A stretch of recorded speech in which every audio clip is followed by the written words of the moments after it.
So basically this idea of integration as multidimensional is the main idea behind my ESRC project.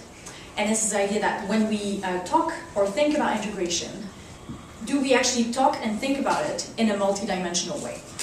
Both in terms of perceptions or in terms of integration outcomes. Right. Hi everyone, I'm Sunday Catwell, I'm Director of British Future. Thanks for the introduction. I think the integration debate is clearly coming back to prominence. I think it reflects the fact that we're a somewhat more anxious, somewhat more fragmented, somewhat more polarised society than we want to be.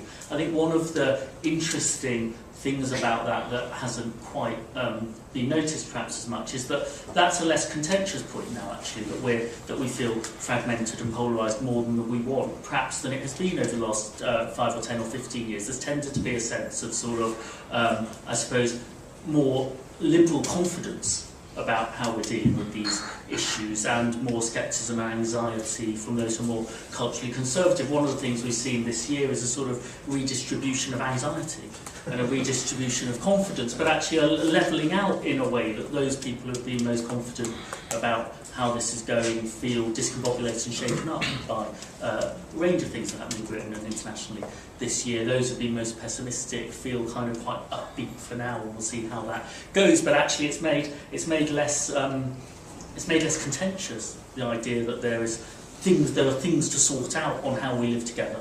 And how fair our society is in socio-economic terms and how strong the bonds between us are. But there is probably going to be a greater polarisation about the causes of that, what matters and why it matters, and that's where a multidimensional perspective I think is very helpful.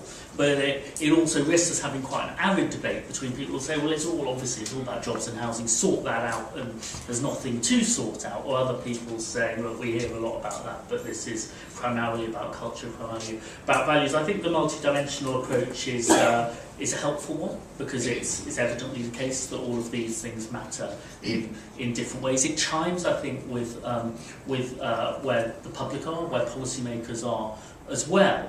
But to take it further, I think we've got to work out what does this mean then for the priority of what we talk about mattering. I think there's a lack of clarity when we talk about integration in what we mean and why we think it matters, how we explain that, and then who does what about it. And where I think integration is the thing that, broadly there is quite a lot of common ground, but somewhat different starting points about which of these things are the first thing to deal with in order to deal with it. So if you're coming from a minority background, the very true factor that prejudice and discrimination are barriers to economic integration and to cultural and political integration, that seems really clear. If that isn't acknowledged, you'll feel it's an unbalanced integration conversation. Somebody else is going to make the point and say from a sort of majority perspective, but you've also got to want to make it happen, haven't you? There is, I think, common ground on the desired outcome often, but I think a difference in the weighting of what we do about it. I'm Jenny Fillimore, and I'm the Director of the Institute for Research Institute for Diversity at the University of Birmingham.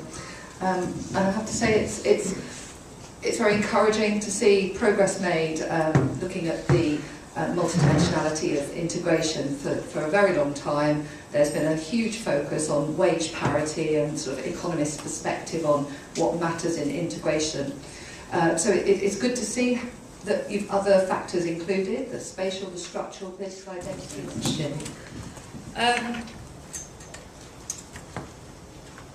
Lawrence, the work that you've done is really interesting and timely, because I think there's a couple of things that are happening at the moment that bother me, so to speak, about integration.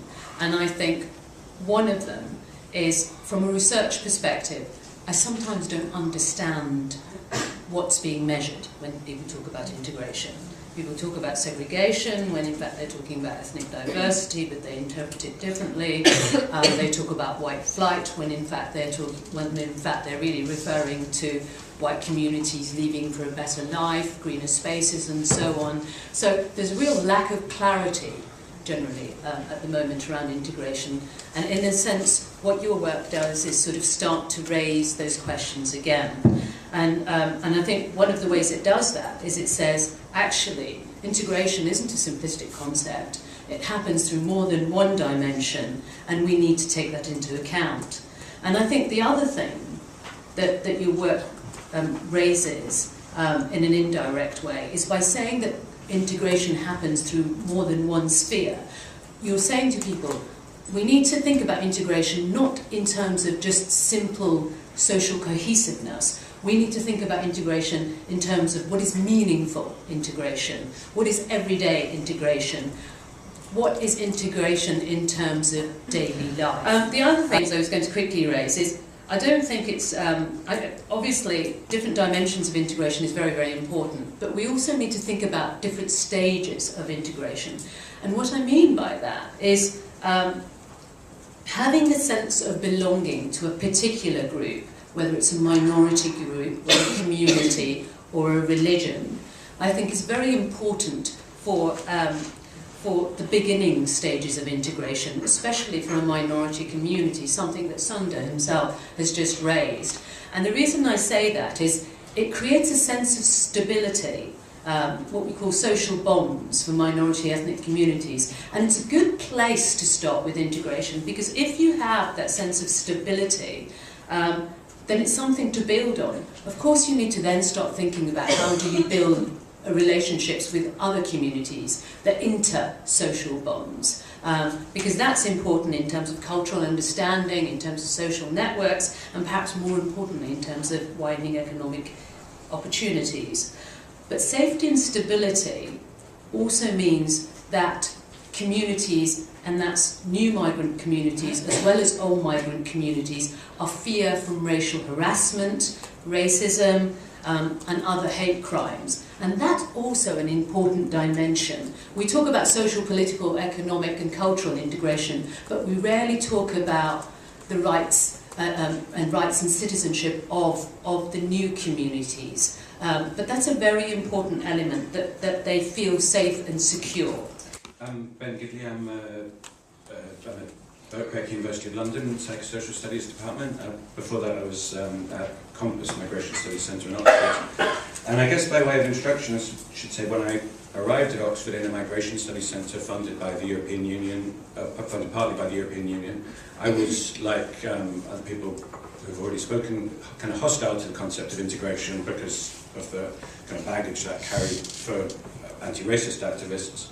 And I guess my time at Compass I came to embrace the term, but only if, as Laurence said earlier, it's kind of redefined, as Jenny and Laurence said earlier, it's kind of redefined. And I think the three key areas where it needs to be redefined, where this research kind of really pushes us forward, is moving from a one-dimensional model to a multi-dimensional one.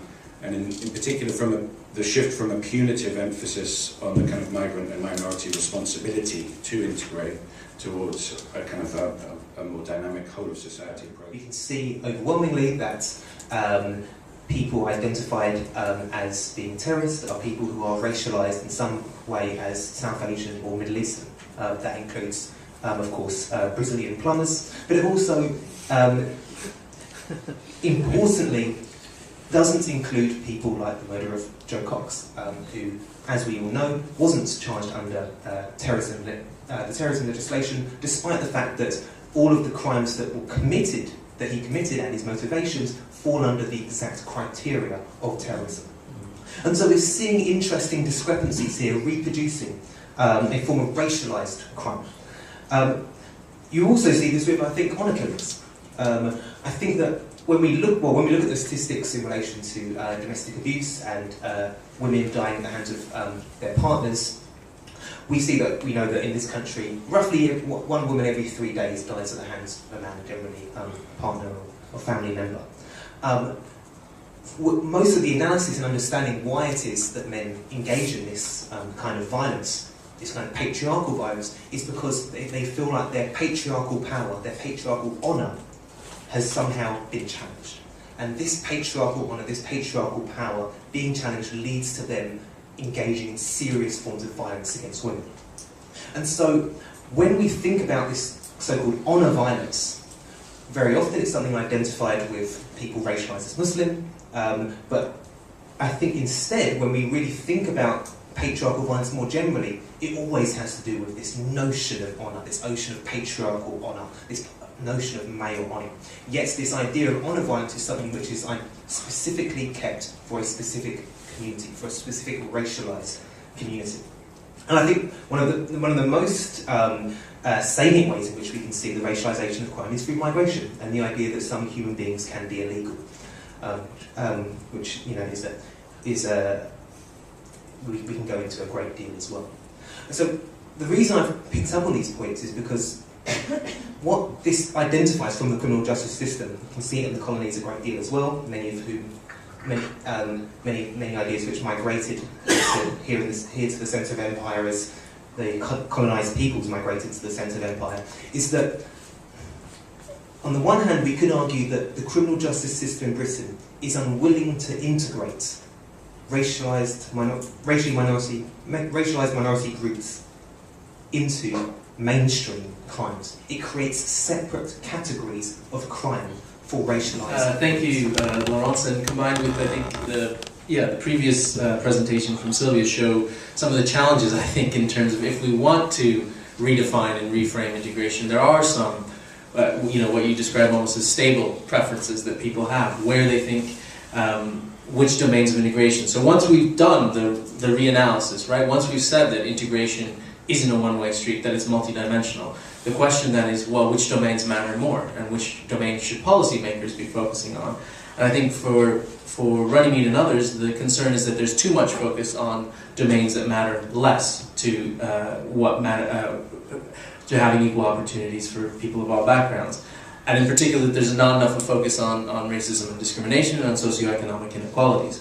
I think the second element here that we haven't talked about enough is where's the evidence on where the policy actually works, or what could policymakers actually do?